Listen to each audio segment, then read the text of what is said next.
Halo, Assalamualaikum warahmatullahi wabarakatuh, Bapak Ibu semua. Selamat datang kembali di channel ini ya. Bapak Ibu pernah terpikir nggak mengapa penyaluran bantuan sosial di Indonesia ya tentunya kadang terasa belum optimal begitu. Ada yang seharusnya dapat malah tidak dapat. Kemudian ada yang tidak seharusnya dapat malah menerima begitu.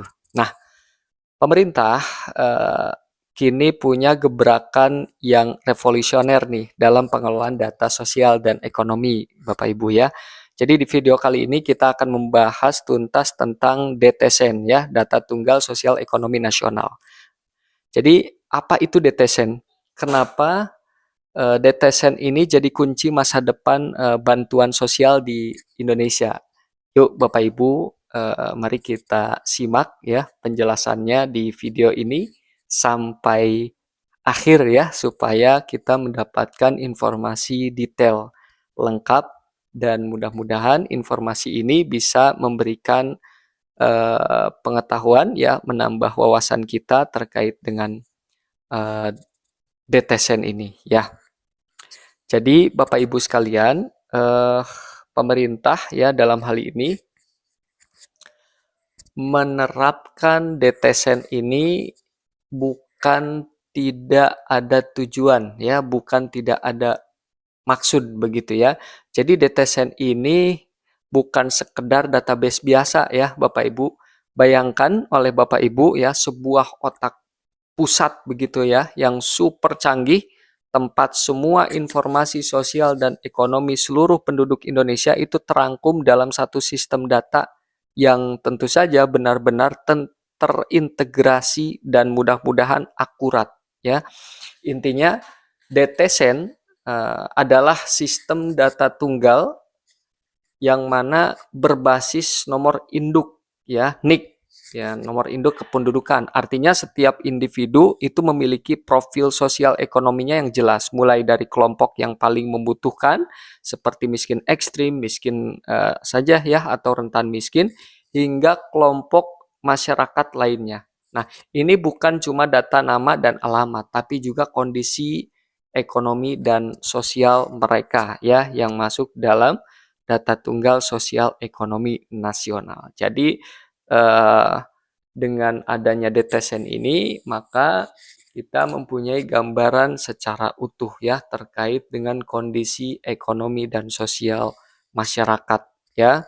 Oleh karena itu pemerintah menghadirkan ya DTSEN ini sebagai acuan dalam penyaluran bantuan sosial ya baik itu dalam hal bantuan sosial, subsidi, jaminan kesehatan, dan lain sebagainya. Oleh karena itu, Bapak Ibu sekalian, ini menjadi satu hal yang menurut saya sangat penting untuk kita pahami ya.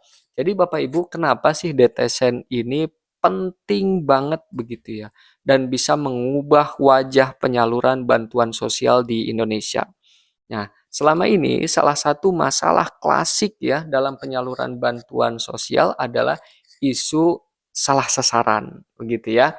Seringkali bantuan justru jatuh ke tangan yang sebenarnya tidak berhak ya, atau sebaliknya yang sangat membutuhkan malah terlewat begitu saja. Ini sangat memprihatinkan begitu ya. Mudah-mudahan dengan adanya DTSEN ya Data Tunggal Sosial Ekonomi Nasional ini pemerintah punya harapan besar untuk mengatasi masalah yang sangat krusial ini. Jadi DTSEN ini Bapak Ibu dirancang sebagai acuan utama yang jauh ya lebih akurat ya mudah-mudahan dalam menentukan siapa saja yang benar-benar berhak menerima berbagai program dari pemerintah. Mulai dari bantuan sosial ya, subsidi hingga program-program pengentasan kemiskinan lainnya. Jadi tidak ada lagi cerita bantuan yang salah alamat ya atau salah sasaran. Mudah-mudahan hal ini bisa menjadikan bantuan sosial, bantuan pemerintah itu nyampe ya sampai kepada tangan yang tepat, tangan yang berhak ya. Jadi kita berharap dengan hadirnya DTSN ini maka bisa menjadi atau memiliki lah beberapa peran dan tujuan utama yang sangat strategis. Misalkan ya, pertama perannya DTSN ini tentu sebagai peran pengganti dari DTKS, Data Terpadu Kesejahteraan Sosial, yang mana sebagai sumber data utama agar data penerima bantuan bisa jauh lebih mutakhir dan komprehensif ya. Yang kedua, tentu mudah-mudahan DTSN ini bisa meningkatkan ketepatan sasaran ya dari program-program pemerintah ya secara keseluruhan. Jadi memastikan setiap rupiah itu sampai ke tangan yang tepat. Ketiga, misalkan ya, mendukung terwujudnya satu data Indonesia, di mana semua data pemerintah terhubung dan bisa saling bersinergi. Dan selanjutnya, tentu DTSN menjadi landasan yang kuat untuk perumusan kebijakan yang lebih efektif, efisien, dan tentunya berbasis data yang valid ya.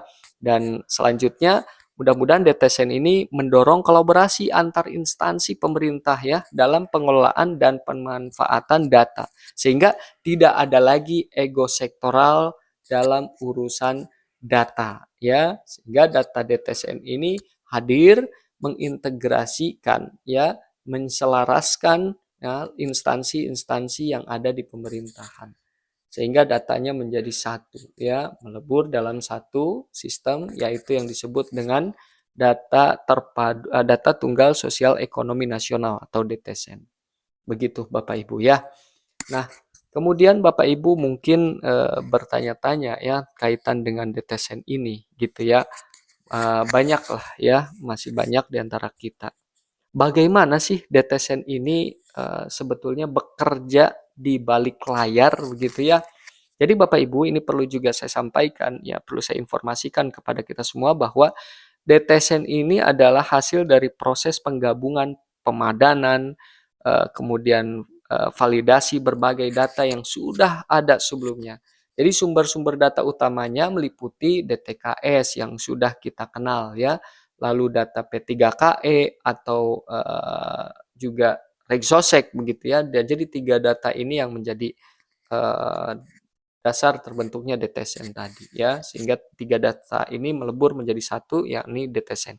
Nah, proses pemutakhiran datanya pun melibatkan berbagai pihak nih Bapak Ibu ya, mulai dari pendataan yang dilakukan di tingkat bawah oleh aparatur desa atau kelurahan hingga verifikasi dan validasi yang cukup ketat ya yang dilakukan oleh Badan Pusat Statistik atau BPS ya, yang mana nantinya DTSN ini akan menjadi satu-satunya dan sumber data utama yang sah untuk semua program-program sosial pemerintah. Nah, ini adalah fondasi yang mudah-mudahan menjadi fondasi yang kuat untuk masa depan bansos di negara kita ya, di Indonesia, sehingga bansos ini diharapkan jatuh ke tangan yang tepat ya. Mudah-mudahan tidak ada lagi ya ke depan bansos salah sasaran ya. Nah, kemudian Bapak Ibu, ada hal penting lainnya yang perlu kita ketahui bahwa DTSN ini juga akan mulai diberlakukan secara resmi ya pada tahun 2025 ini ya. Penetapan tersebut tentunya berdasarkan Presiden ya nomor 4 tahun 2025 ya. Jadi ini bukan lagi sebagai wacana ya, tetapi malah justru menjadi sebuah kebijakan yang akan segera kita rasakan dampaknya ya. Bersiaplah bagi Bapak Ibu untuk melihat perubahan ya dalam sistem penyaluran bantuan sosial di seluruh wilayah yang ada di Indonesia. Nah, ini adalah era baru yang mudah-mudahan menuju akurasi data bantuan sosial. Mudah-mudahan datanya menjadi lebih akurat dan tidak ada lagi data yang tidak valid ya, mudah-mudahan ya seperti itu Bapak Ibu. Kemudian Bapak Ibu sekalian perlu kita ketahui juga bahwa DTSN ini memang menjadi acuan ya sebagai gerbang utama dalam rangka penyaluran bantuan sosial. Nah, itulah mungkin penjelasan kaitan dengan DTSN ya, Data Tunggal Sosial Ekonomi Nasional. Nah, jadi Bapak Ibu bisa kita simpulkan ya bahwa DTSN ini adalah bagian dari apa namanya langkah yang maju lah ya, yang sangat positif untuk memastikan bantuan sosial dan program pemerintah lainnya itu benar-benar tepat sasaran, lebih transparan, dan juga pastinya mudah-mudahan bisa lebih efektif ya. Jadi DTSN ini juga merupakan upaya serius pemerintah untuk mewujudkan ya keadilan sosial melalui data yang lebih akurat. Nah, menurut Bapak Ibu nih, bagaimana pendapat Bapak Ibu tentang DTSN ini? Apakah Bapak Ibu optimis dengan penerapannya atau punya pertanyaan lebih lanjut kaitan dengan DTSN? Tulis di kolom komentar di bawah ya. Jangan ragu untuk diskusi dengan sesama follower ya. Jangan lupa juga untuk like video ini jika Bapak Ibu merasa informasi ini bermanfaat begitu ya. Share juga ke ke saudara, ke teman-teman ya, ke tetangga agar makin banyak yang tahu ya, dan paling penting juga follow akun ini agar tidak ketinggalan informasi penting lainnya dari kami. Ya, terima kasih. Mudah-mudahan Bapak Ibu senantiasa lancar rezekinya. Sampai jumpa di video berikutnya. Wassalamualaikum warahmatullahi wabarakatuh.